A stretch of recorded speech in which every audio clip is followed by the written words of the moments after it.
Chapter 3, Tom Explains by Mark Twain. We went to sleep about 4 o'clock and woke up about 8. The professor was sitting back there at his end, looking glum. He pitched us some breakfast, but he told us not to come abaft the midship compass. That was about the middle of the boat. Well, when you are sharp set, and you eat and satisfy yourself, everything looks pretty different from what it done before. It makes a body feel pretty near comfortable, even when he is up in a balloon with a genius. We got to talking together. There was one thing that kept bothering me, and by I says, "Tom, didn't we start east?" "Yes." "How fast have we been going?" "Well, you heard what the professor said when he was raging round. Sometimes, he said, we was making 50 miles an hour, sometimes 90, sometimes 100. Said that with a gale to help he could make 300 any time, and said if he wanted the gale and wanted it blowing the right direction, he only had to go up higher or down lower to find it." "Well then, it's just as I reckoned," the professor lied. "Why?" "Because if we was going so fast, we ought to be past Illinois, oughtn't we?" "Certainly." "Well, we ain't." "What's the reason we AI?" "I know by the color, we're right over Illinois yet, and you can see for yourself that Indiana ain't in sight." "I wonder what's the matter with you, Huck, you know by the color." "Yes, of course I do." "What's the color got to do with it?" "It's got everything to do with it. Illinois is green, Indiana is pink. You show me any pink down here if you can." "No, sir, it's green." "Indiana pink, why what a lie." "It ain't no lie, I've seen it on the map and it's pink." "You never see a person so aggravated and disgusted," he says. "Well, if I was such a numbskull as you, Huck Finn, I would jump over." "Seen it on the map. Huck Finn, 999. You reckon the States was the same color out of doors as they are on the map." "Tom Sawyer, what's a map for? Ain't it to learn you facts?" "Of course." "Well then, how's it going to do that if it tells lies?" "That's what I want to know." "Shucks, you muggins, it don't tell lies." "It don't it?" "No, it don't." "All right then, if it don't, there ain't no two states the same color. You get around that if you can, Tom Sawyer." He see I had him, and Jim see it too, and I tell you, I felt pretty good, for Tom Sawyer was always a hard person to get ahead of. Jim slapped his leg and says, "I tell you, dat's smart, dat's right down smart." "Ain't no use, Mars Tom, he got you dis time, show." He slapped his leg again and says, "My land, but it was smart one." I never felt so good in my life, and yet I didn't know I was saying anything much till it was out. I was just mooning along, perfectly careless, and not expecting anything was going to happen, and never thinking of such a thing at all, when, all of a sudden, out it came. Why, it was just as much a surprise to me as it was to any of them. It was just the same way it is when a person is munching along on a hunk of corn pone, and not thinking about anything, and all of a sudden bites into a 501 moaned. Now all that he knows first off is that it's some kind of gravel he's bit into. But he don't find out it's a 501 moaned till he gets it out and brushes off the sand and crumbs and one thing or another, and has a look at it. And then he's surprised and glad. Yes, and proud too. Though when you come to look the thing straight in the eye, he ain't entitled to as much credit as he would been if he 500 been hunting 501 mans. You can see the difference easy if you think it over. You see, an accident that way ain't fairly as big a thing as a thing that's done a purpose. Anybody could find that 501 moaned in that corn pone, but mind you, it's got to be somebody that's got that kind of a corn pone. That's where that feller's credit comes in, you see, and that's where mine comes in. I don't claim no great things. I don't reckon I could done it again, but I done it that time, that's all I claim. And I hadn't no more idea I could do such a thing and warn't any more thinking about it or trying to than you be this minute. Why, I was just as ca 1,000 a body couldn't be any cammer, and yet all of a sudden, out it come. I've often thought of that time, and I can remember just the way everything looked, same as if it was only last week. I can see it all. Beautiful rolling country with woods and fields, and lakes for hundreds and hundreds of miles all around, and towns and villages scattered everywheres under us, here and there and yonder. And the professor mooning over a chart on his little table, and Tom's cap flopping in the rigging where it was hung up to dry. And one thing in particular was a bird right alongside, not 10 foot off, going our way and trying to keep up, but losing ground all the time. And a railroad train doing the same thing down there, sliding among the trees and farms, and pouring out a long cloud of black smoke and now and then a little puff of white. And when the white was gone so long you had almost forgot it, you would hear a little faint toot, and that was the whistle.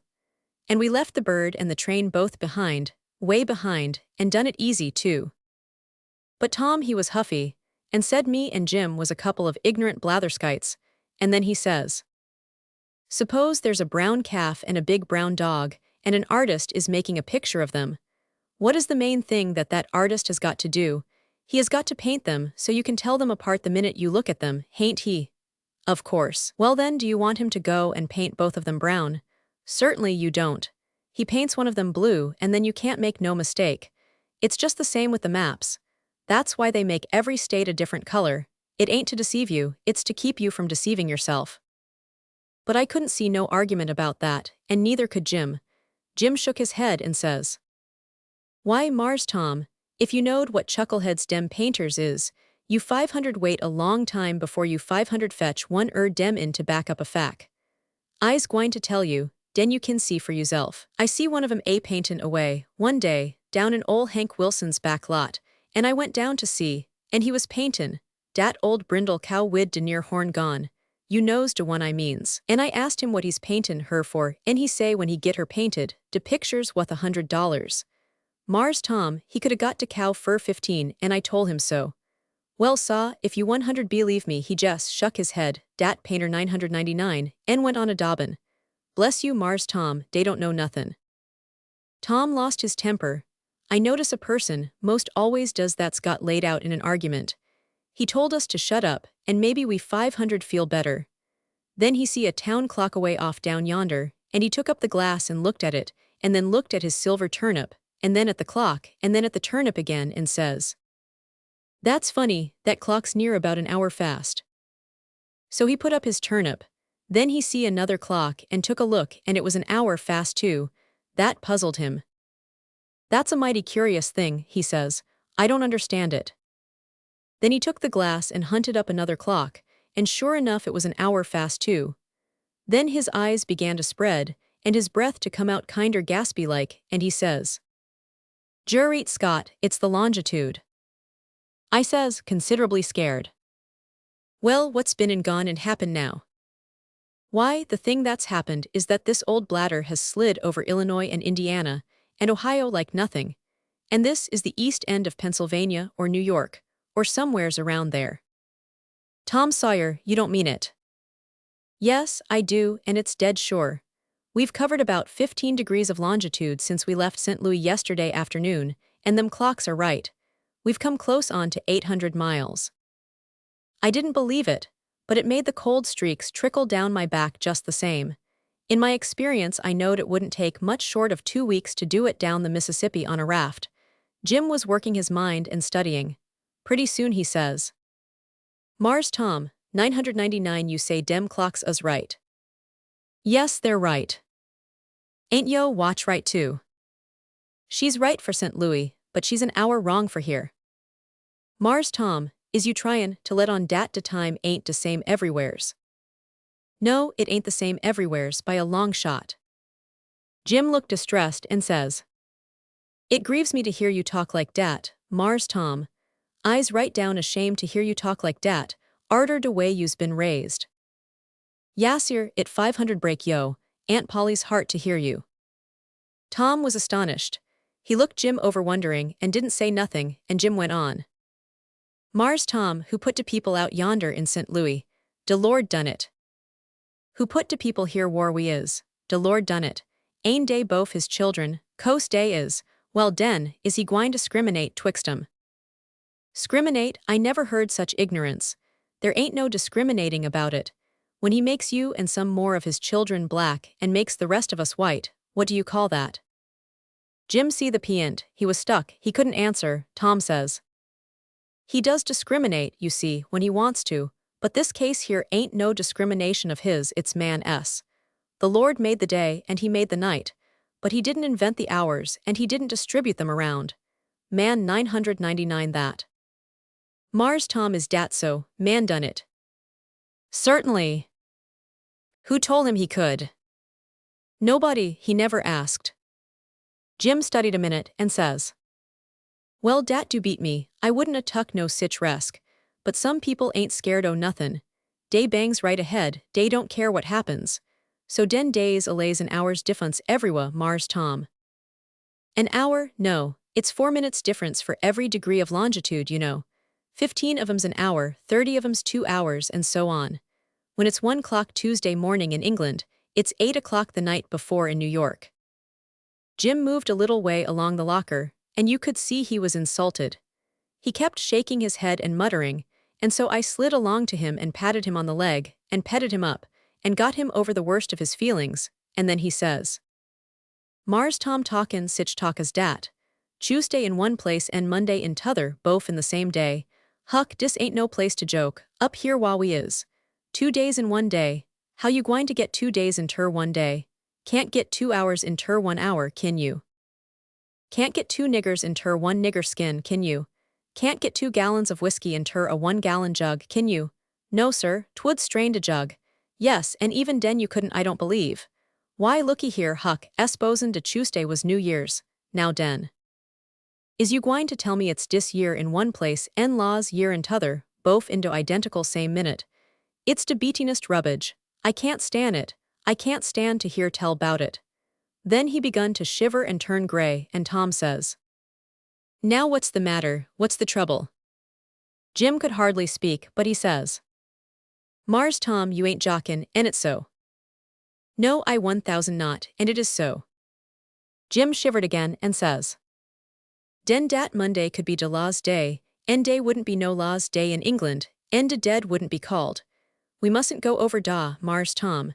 Please get him to turn back, I wants to be wah." All of a sudden we see something, and all jumped up, and forgot everything and begun to gaze.